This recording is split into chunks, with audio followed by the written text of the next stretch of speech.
Quiero hablar esta noche acerca del mensaje de Jesús. Quiero que abran sus Biblias en el Evangelio de Juan, capítulo 7, versos 45 y 46. El Evangelio de Juan, el capítulo 7 y el verso 45 y 46. Los alguaciles vinieron a los principales sacerdotes y a los fariseos, y estos les dijeron: ¿por qué no le habéis traído? Los alguaciles respondieron: jamás hombre alguno ha hablado como este hombre. Quiero volverlo a repetir. Jamás hombre alguno ha hablado como este hombre. Jesús vino a este mundo y cuando empezó a predicar a la edad de 30 años, nadie había hablado lo que Jesús habló. No hubo un filósofo, no hubo un maestro, no hubo un rey, no hubo un sirviente, no hubo nadie que hubiera hablado lo que Jesús hablaba. Pues el mensaje de Jesús estaba tan lleno de amor que nadie había hablado antes del amor como Él habló, del amor hacia los enemigos, del amor a los que los persiguen y ultrajan. Pero también era un mensaje de juicio, un mensaje de arrepentimiento, un mensaje a aquellos que dejaran sus malos caminos o perecerían. El mensaje de Jesús estaba lleno de esperanza, pero también advertía sobre un juicio venidero. El mensaje de Jesús podía ser escuchado por un rey, podía ser escuchado por un maestro, un fariseo, y estar atónito ante su sabiduría. Pero también podía captar la atención de un niño, de un hombre vulgar y de cualquiera que quisiera escucharlo.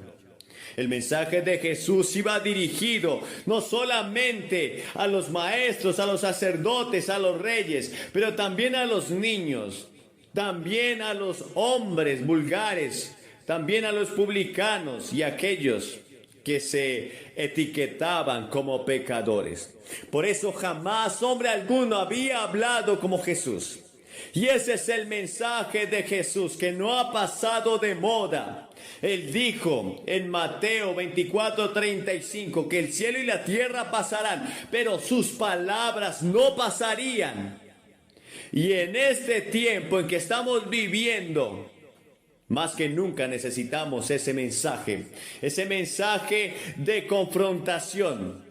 El profeta Jeremías habló y dijo: pregunten por la senda antigua, anden por las veredas antiguas. Y hoy más que nunca tenemos que volver al mensaje de la palabra de Dios.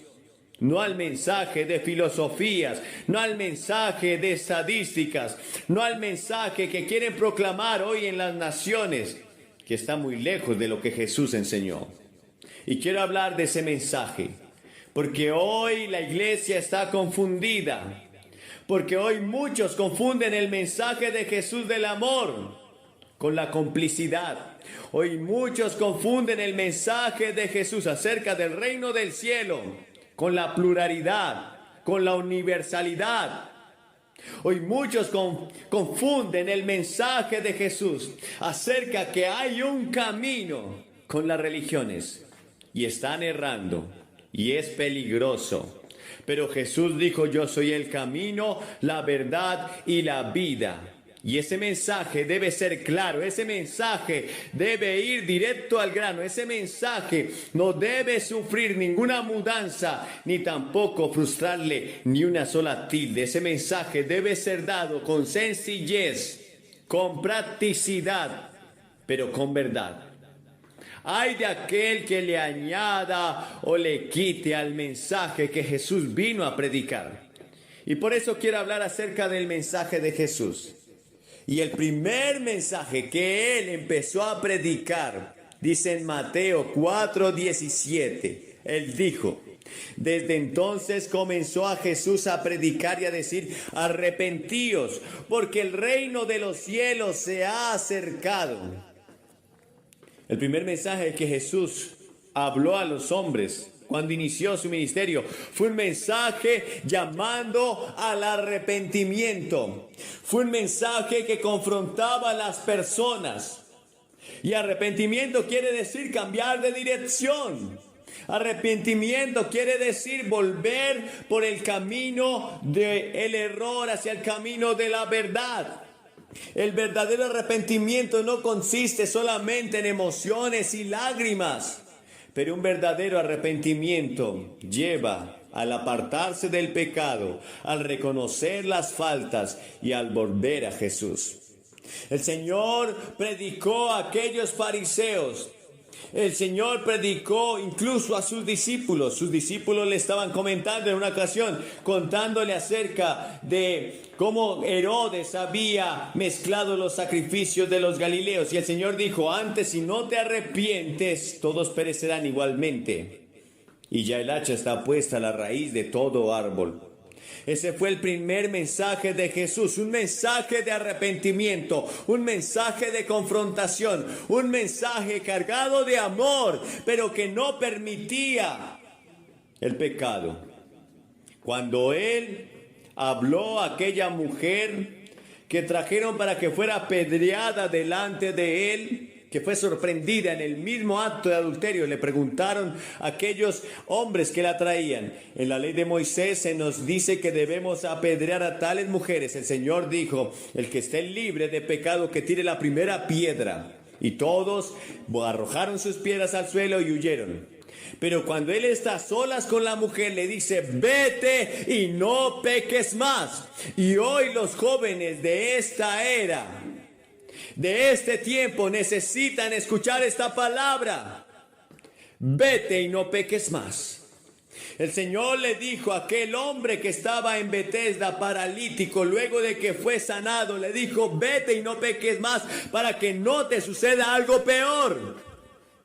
Y vemos que el mundo está yendo de cabeza porque no queremos que este mensaje sea predicado. Queremos que nos aplaudan, queremos que nos adulen, queremos que la gente nos anime, pero no queremos oír que debemos arrepentirnos. Pero ese fue el primer mensaje que Jesús predicó en su ministerio. Ahora tú y yo somos llamados a predicar el arrepentimiento. En Mateo 5:14 podemos leer, vosotros sois la luz del mundo. Una ciudad asentada sobre un monte no se puede esconder, ni se enciende una luz, ni se pone debajo de un almud, sino sobre un candelero, y así alumbrará a todos los que están en casa. Es necesario que tú y yo seamos luz en medio de las tinieblas. Es necesario que tú y yo seamos la sal de este mundo insípido. Un mundo que está lleno de filosofías relativistas. Y hoy la gente no llama pecado a lo que la Biblia dice que es pecado, porque para ellos es relativo. Pero tú y yo fuimos llamados a predicar la verdad absoluta de la palabra, que no deja el pensamiento libre a las especulaciones. La Biblia llama pecado lo que es pecado, y tú y yo debemos hacerlo también. La Biblia habla de un solo camino, que es Cristo. La Biblia habla de una sola verdad, que es su palabra. La Biblia habla de un juicio venidero y de un cielo eterno, al cual tú y yo estamos invitados, pero sin arrepentimiento no podrá haber remisión de pecado. Si tú quieres venir a Cristo esta noche, deberás arrepentirte. Deberás reconocer que necesitas arrepentimiento, de otra manera no podrás arrepentirte. Deberás reconocer que necesitas dejar muchas cosas, y eso es un verdadero arrepentimiento. Jesús te está llamando a que tú seas un mensajero y que puedas predicar un arrepentimiento, pero antes tú mismo debes arrepentirte si nunca lo has hecho y si nunca has aceptado a Jesús en tu corazón. Me pregunto si el mensaje de Jesús está siendo predicado hoy por su iglesia. ¿O acaso la iglesia se está volviendo tolerante como el Señor le habló a la iglesia de Apocalipsis? Pero tengo contra ti que toleras que esa mujer Jezabel enseñe y seduzca a mis hijos a fornicar. Una iglesia tolerante que tolera las modas, que tolera el pecado en sus miembros, que tolera que el mundo enseñe a sus hijos a hacer maldad. El apóstol Pablo habló a los corintios en el capítulo 5 y les dice, de cierto se oye que entre ustedes hay tal fornicación que ni aun se nombra entre los gentiles, y ustedes están envanecidos y deberían estar lamentándose. Y hoy deberíamos estar lamentándonos de todo lo que está pasando en la iglesia. Pero hay un mensaje de esperanza también. Pero el Señor le dijo a esa iglesia: arrepiéntete, porque vendré pronto. Y ese es el mensaje que tú y yo necesitamos escuchar hoy. Señor quiere una iglesia limpia, sin mancha, sin arruga, que fue lavada por la sangre de Cristo. Pero el arrepentimiento y la fe por la cual tú y yo somos salvos no es solamente un sentimiento, es un compromiso, es un estilo de vida, es apartarse del pecado y vivir para Él. Ahora, el mensaje de Jesús también era un mensaje lleno de autoridad. Lucas 4:32 dice: y se admiraban de su doctrina, porque su palabra era con autoridad. Te pregunto si tú tienes autoridad, si hemos perdido como iglesia la autoridad para predicar. El Señor te llama a ti, me llama a mí a tener autoridad. Debemos predicar la palabra con autoridad. Ahora, la autoridad de Jesús en su mensaje tenía tres fuentes.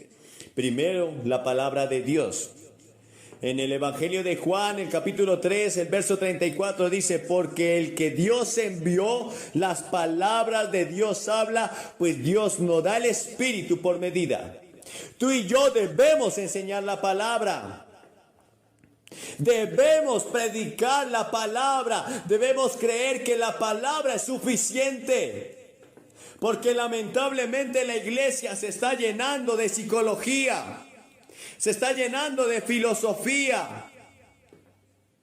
Se está llenando de las culturas orientales. Estamos trayendo aquí el conocimiento de otras religiones y lo implantamos en la iglesia como si fuera de la palabra de Dios, y acomodamos esas doctrinas erradas, erróneas, a la palabra de Dios.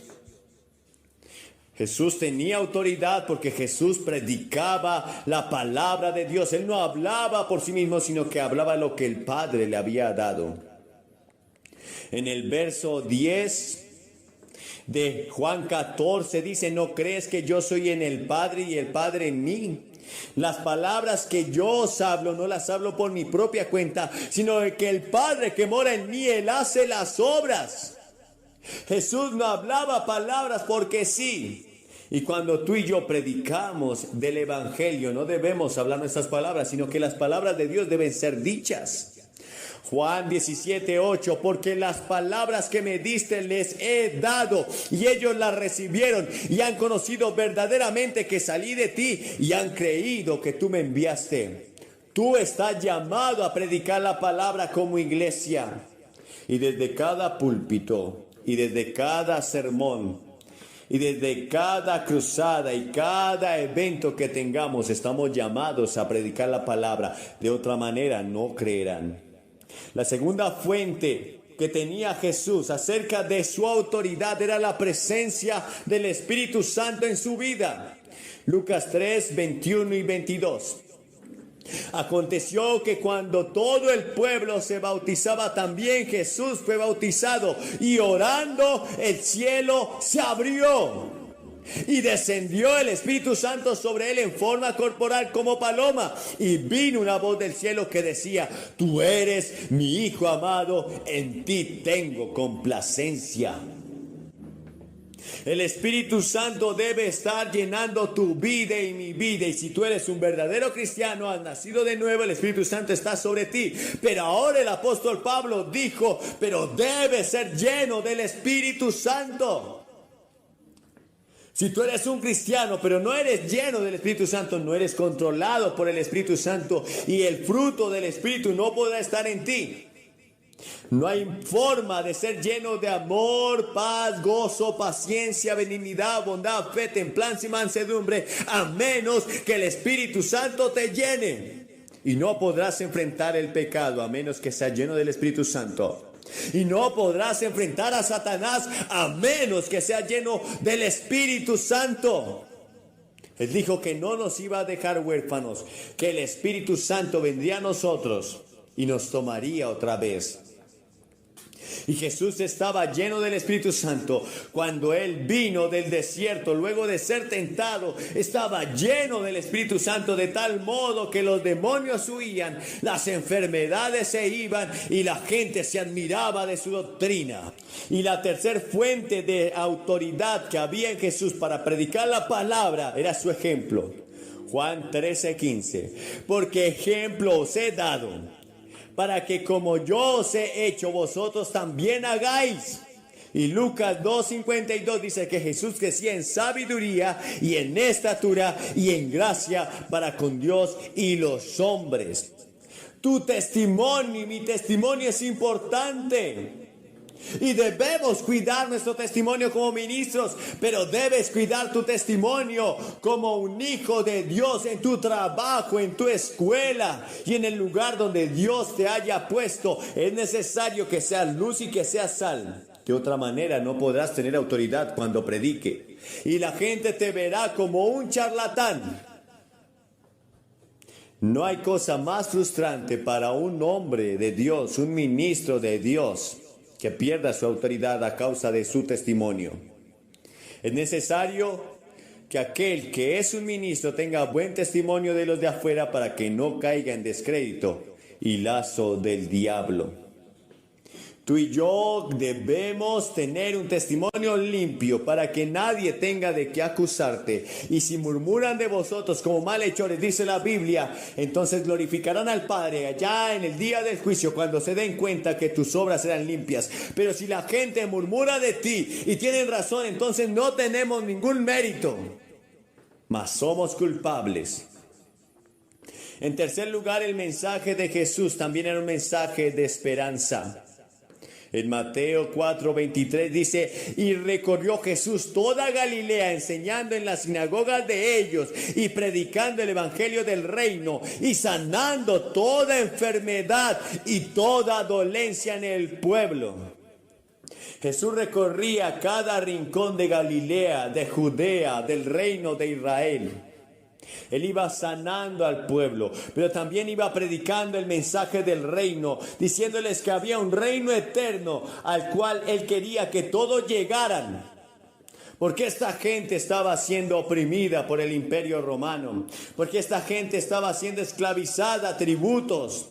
Porque esta gente estaba llena de injusticia de parte de aquellos que los gobernaban. Pero Jesús les decía, hay algo más adelante, hay algo más poderoso. Y enseñaba y predicaba el evangelio. El evangelio son buenas noticias. El evangelio son noticias de vida eterna y salvación.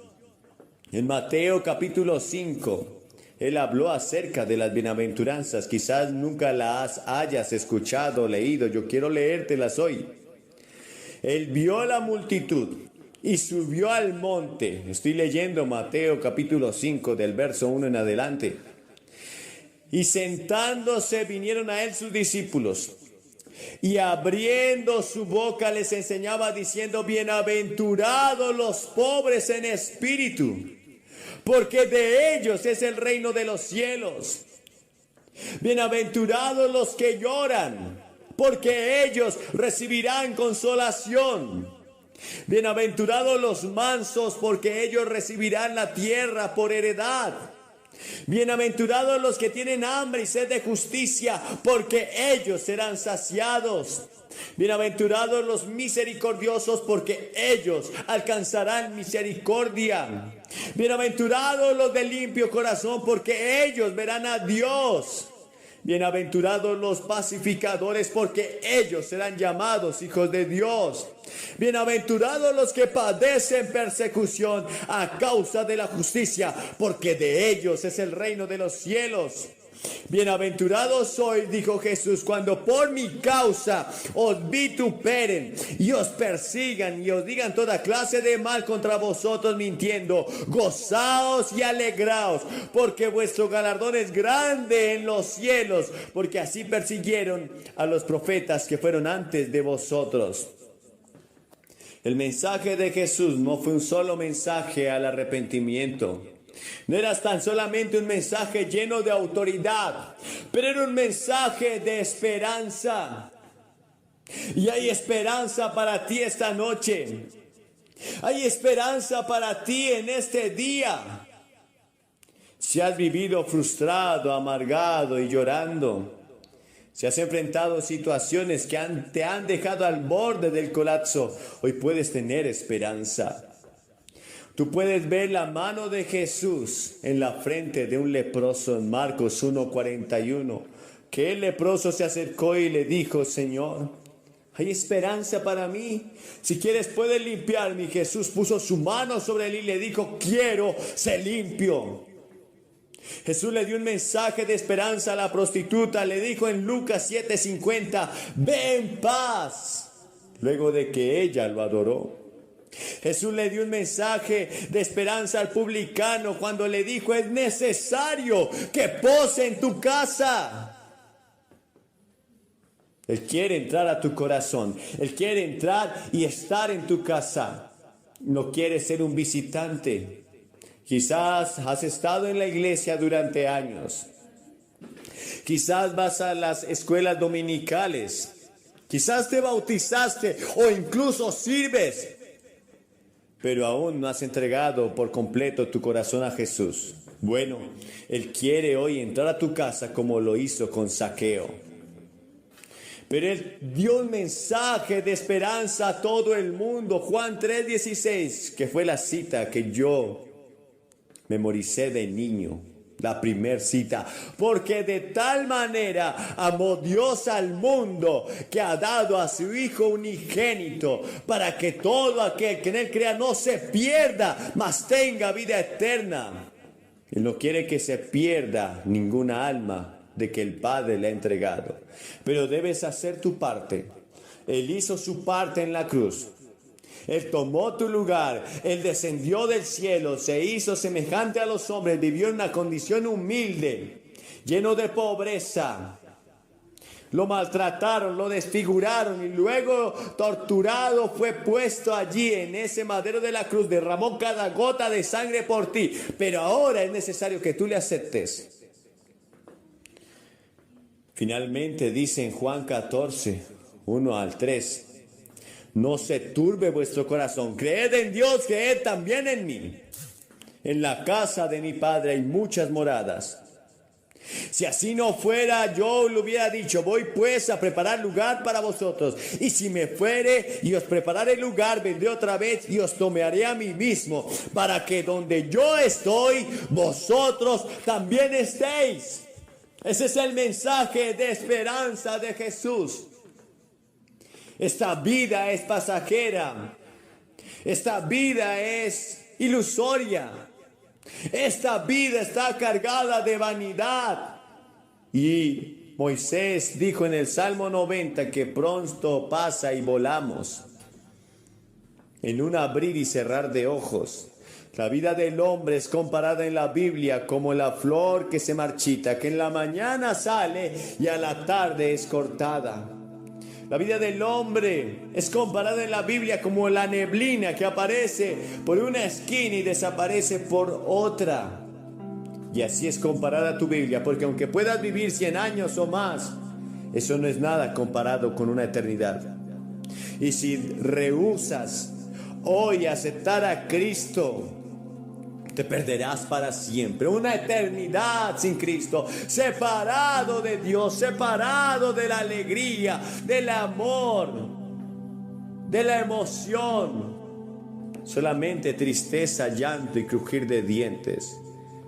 Pero hoy es un llamado al arrepentimiento, un llamado lleno de autoridad, porque es la palabra de Dios, pero un llamado de esperanza. Te voy a pedir que aceptes a Cristo esta noche. Te voy a pedir que te levantes y vengas al frente de esta plataforma. Todos esos prisioneros, al predicarles, al cantarles y al servirles. Y entiendo que hay otra película en preparación sobre su vida y sus experiencias, porque estaba dispuesto a decir no.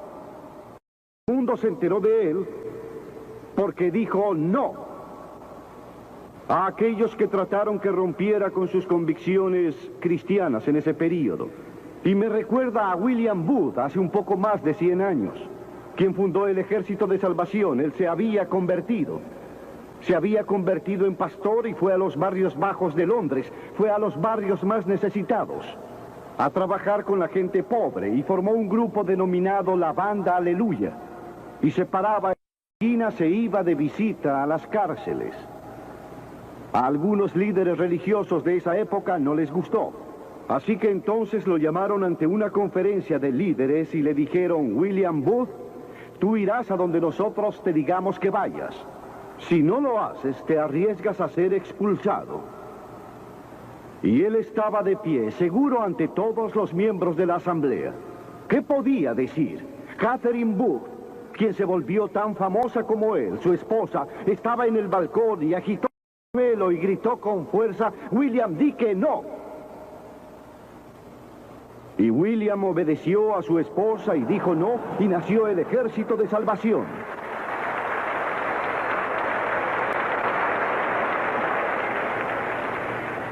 Quiero que sepan que hay muchas historias en la Biblia sobre gente joven que dijo no y cambió la historia. La primera que quisiera mencionar es una de la cual seguramente nunca han oído hablar. Su nombre era Vasti y era la reina de Persia. Era la esposa de Asuero, quien reinaba desde la India hasta Etiopía. Piensen en todo el petróleo que tenía, pero no lo sabía. Uno de los monarcas más ricos que jamás haya vivido, y dio un gran banquete que duró varios días, y al final, en su ebrio estupor, le ordenó a su esposa que viniese y ejecutase un baile impúdico frente a sus invitados. Y ella sorprendió al mundo entero y a los líderes ahí reunidos al negarse. Vasti no aceptó. Ella dijo no. No estoy dispuesta a exponer mi cuerpo ante hombres libidinosos. Él envió un segundo mensaje que consistió en amenazarla en que ya no sería más la reina y que perdería todos sus bienes y lujos materiales y toda su fama. Pero ella volvió a enviar la misma respuesta: no. Y cambió la historia porque fue depuesta como reina. Se perdió en la historia. Pero gracias a ella, Esther se convirtió en reina y el pueblo judío fue salvado. Y hasta este día, el pueblo judío celebra una fiesta porque una mujer dijo no. Y le abrió la puerta de la salvación al pueblo judío, porque había un hombre como Hitler, que era primer ministro de su país, Alemania, y estaba dispuesto a exterminar y a matar a los judíos. Ahora, la Biblia tiene mucho que decir sobre la sensualidad, la lascivia y la indecencia. La palabra lascivia significa la tendencia a incitar deseos lujuriosos.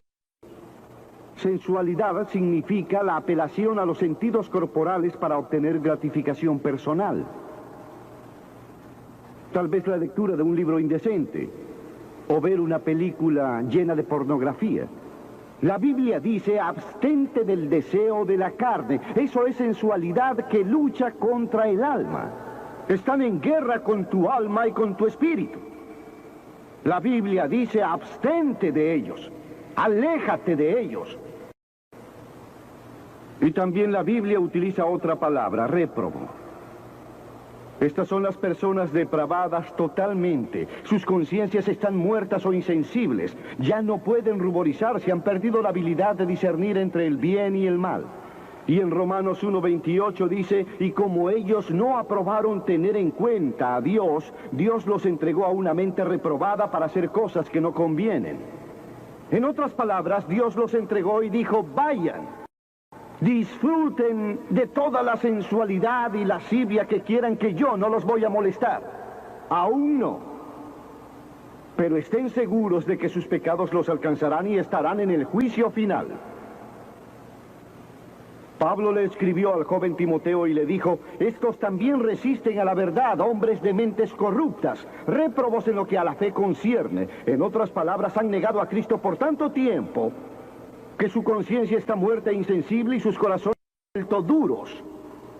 Y aún así les habla el Espíritu de Dios y ellos no escuchan. Por esa razón es importante llegar a Cristo cuando se es joven, y es importante llegar a Dios ahora. Aun si el Espíritu de Dios solo te susurra, entrégale tu vida a Cristo, porque tal vez llegue un momento en que tu conciencia estará muerta y ya no podrás escuchar hablar a Dios. Basti dijo que no. Entonces, Basti, perderás tu trono, perderás tus riquezas y tal vez pierdas hasta la vida. Entonces ella dijo: la respuesta aún es no.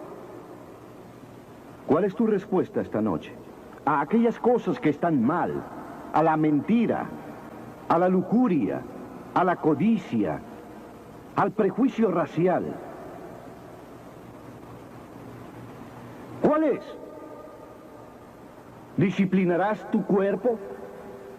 ¿Estás dispuesto a sostener las convicciones de Cristo y lo que la Biblia enseña? ¿O te darás por vencido y caminarás por la amplia senda que lleva a la destrucción? ¿O atravesarás la puerta estrecha y elegirás el angosto camino que lleva a la vida eterna? ¿Cuál va a ser? Tienes una elección esta noche. Dios jamás te impondrá sus ideas. Y otro joven fue un joven llamado Daniel.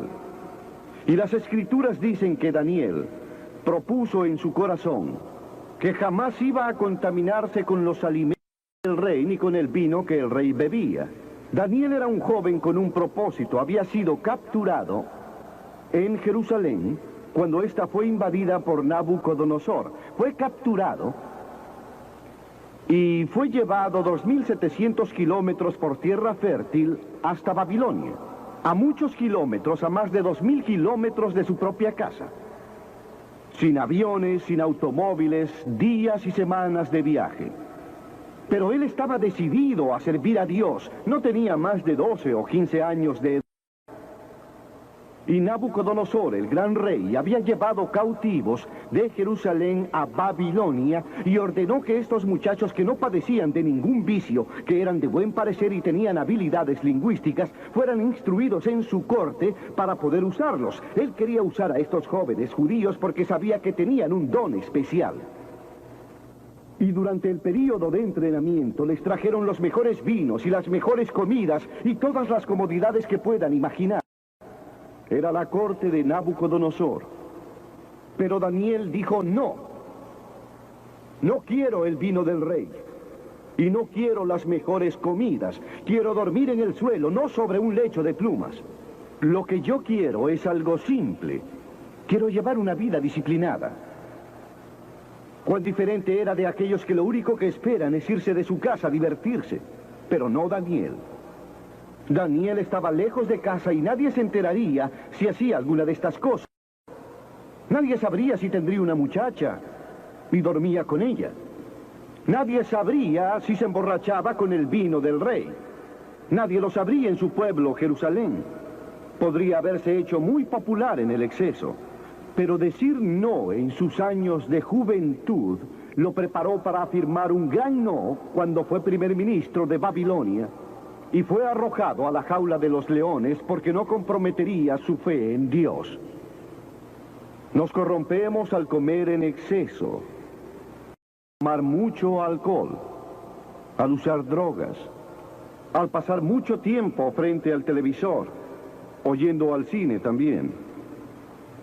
En Lucas, Jesús dice en el capítulo 21, mirad también por vosotros, que vuestros corazones no se carguen de glotonería y embriaguez y de los afanes de esta vida, y venga de repente sobre vosotros aquel día. Y el apóstol Pablo dijo: no hagas ninguna provisión para satisfacer los deseos de la carne.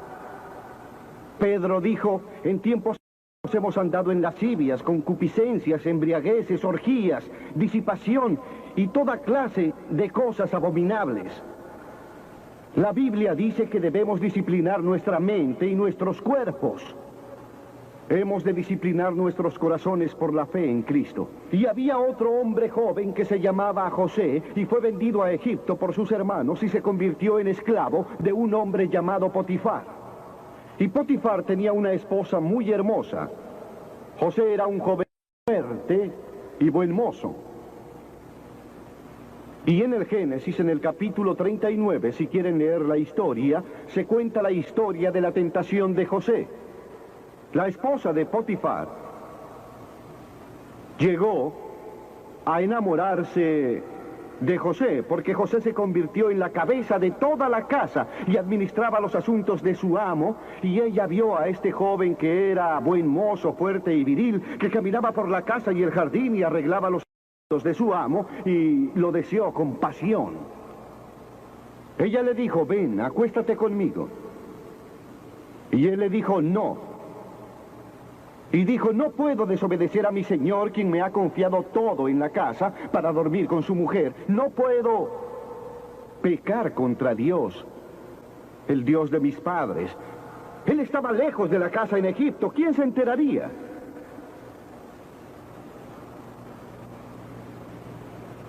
Dijo no. Y cuando él dijo no, por última vez, cuando ella lo forzó para llevarlo a la cama, él dejó todas sus ropas y ella empezó a gritar y a llamar a los sirvientes y a decir: él trató de violarme, lo cual no era verdad, pero ella dijo eso. Y el señor Potifar lo llevó a prisión. Y muchos de ustedes saben la historia de cómo estaba él en prisión, y cómo a través de una serie de circunstancias él también se convirtió en el primer ministro de Egipto y reinó en Egipto como faraón. Dios lo observaba y lo promovió porque él tenía la fuerza que le dio Dios para decir no cuando fue tentado. Pero el sexo no es pecado. Nos fue dado por Dios para propagar la raza humana y para disfrutarlo, pero dentro de los límites de ciertas normas que Dios estableció dentro del matrimonio. Las de un cristiano son el autocontrol y la autodisciplina. Pablo le escribió a Timoteo y le dijo: mantente puro. ¿Cómo puedes mantenerte puro en un mundo como el de hoy? ¿Cómo mantenerte puro al ver las películas? ¿Cómo mantenerte puro al ver las noticias? ¿Cómo mantenerte puro ante todas estas tentaciones? No puedes. No hay manera. Excepto una. Si Cristo está en tu corazón, Él te proveerá de la fuerza y el poder, porque no vendrá a ti ninguna tentación tan fuerte. Él proveerá la forma de escapar. Entrégale tu vida a Cristo esta noche y deja que Él tome control de tu vida, que Él sea el Señor de tu vida, que Él mande en esa área de tu vida, en tu mente, en tu cuerpo y hasta en tu sexo, que Él sea el Señor de tu sexualidad.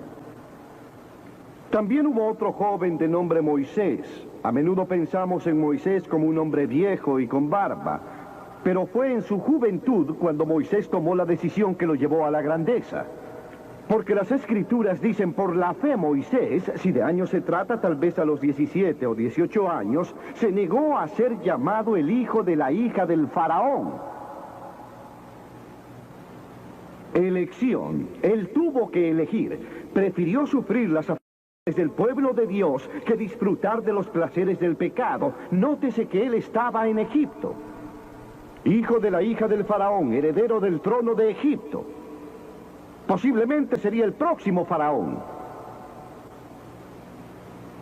Pero él eligió, porque él sabía que su pueblo, de la antigua Israel, era esclavo de los egipcios. Él tuvo que elegir en la cima de su gloria, en la cima de todo lo que se le ofrecía. Y le dijo no a Faraón: no estoy dispuesto a ser tu hijo, escojo sufrir y morir con mi pueblo y servir al verdadero Dios viviente. Y eso es exactamente lo que hizo. Y hoy conocemos a Moisés como uno de los grandes hombres de la historia.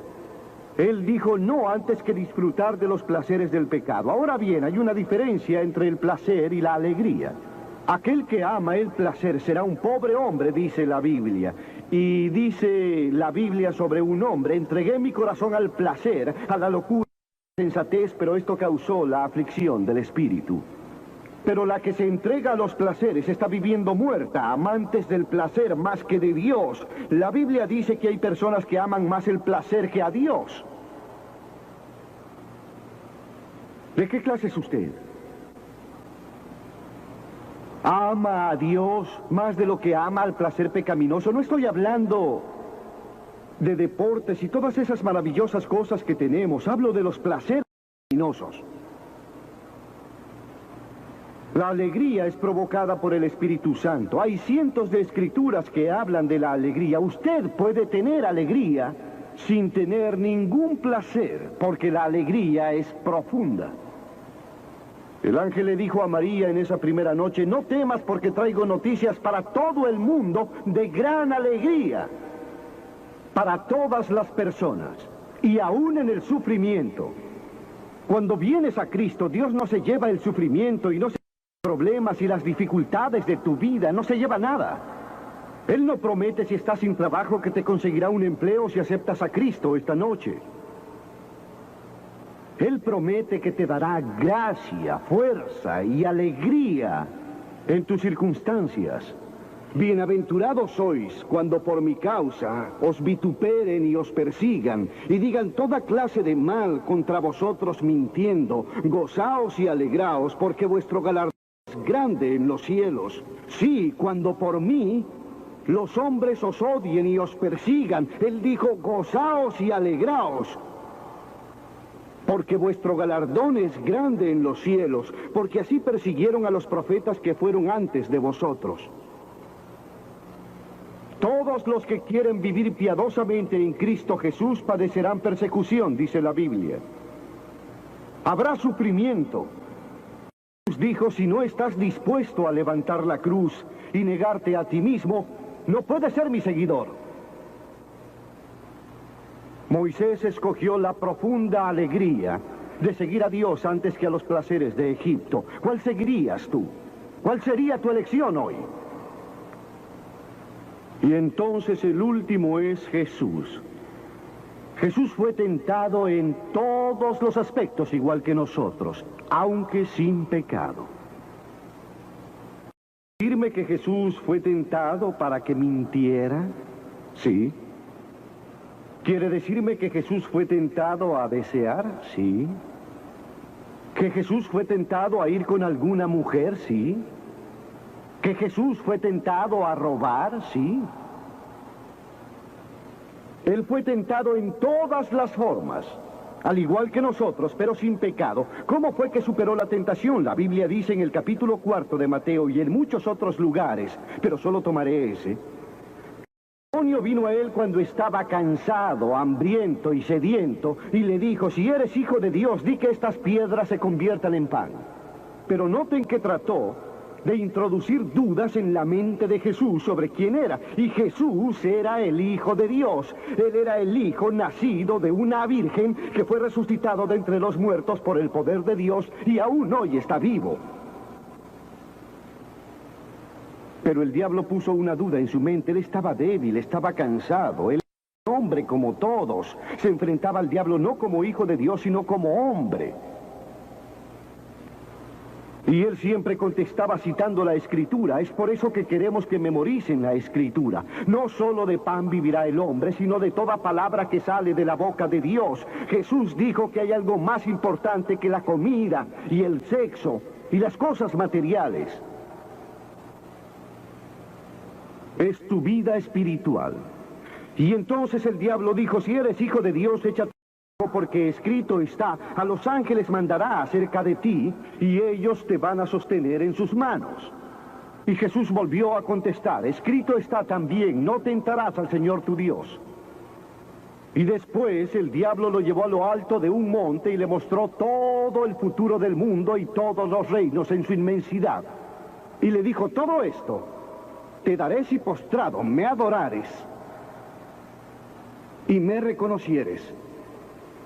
Te daré todos los reinos de la tierra de ahora en más. Y Jesús no dudaba de la gran habilidad del diablo para hacerlo. El diablo puede darte cualquier cosa. Algunos de ustedes están vendiendo sus almas por nada, solo por nada. A Jesús se le ofreció el mundo entero, pero él sabía muy bien que ante él estaba la cruz y que la única forma de salvación para el mundo era la cruz. Y si hubiera obedecido al diablo, tú y yo jamás hubiéramos tenido la oportunidad de ser salvados. Jesús hubiese tomado otro camino y nosotros hubiésemos estado perdidos. Pero Jesús, en lugar de aceptar, él se remitió a la palabra de Dios. Satanás le ofreció todos los reinos. Cristo se basó en las Escrituras. Así que dijo: al Señor tu Dios adorarás y a Él solo servirás. Y entonces él lo dejó. Vinieron los ángeles y le ayudaron. Noten cómo enfrentó Jesús al diablo en el momento preciso de la tentación. En primer lugar, citó las Escrituras. En segundo lugar, se llenó del Espíritu Santo. Y en tercero, siguió la voluntad de Dios. ¿Estás dispuesto a decir que no a las tentaciones del tentador? ¿Lo estás? Piénsenlo. ¿Y están dispuestos a decir que sí a la declaración de Cristo, de que Él es el Hijo de Dios, y que quieren que entre en sus corazones y les perdone sus pecados? ¿Quieren saberlo? Ya sé, muchos de ustedes han sido bautizados y confirmados. La mayoría son miembros de alguna iglesia o se identifican con ella, van a la iglesia 2 o 3 veces por año. No sé si lo hacen o no, pero estoy seguro que muchos lo hacen. Pero no están seguros. No podrían decir esta noche: mis pecados han sido perdonados, sé que voy a ir al cielo. Dios está dispuesto a perdonar todo tu pecado esta noche gracias a la cruz. Dios está dispuesto a decirte perdono, porque Él te ama. Y Dios está interesado en ti como si fueras la única persona en el mundo. Y puedes recibirlo esta noche. Tú dices: ¿qué debo hacer? Debes arrepentirte de tus pecados. El primer sermón de Jesús fue sobre el arrepentimiento. Y la palabra arrepentimiento significa cambiar, cambiar lo que piensas, cambiar tu forma de... Significa dejar que Jesús se acerque. ¿Estás dispuesto a hacerlo? No podrás cambiar solo. Pero Él te ayudará a cambiar. Esto no significa que te volverás perfecto.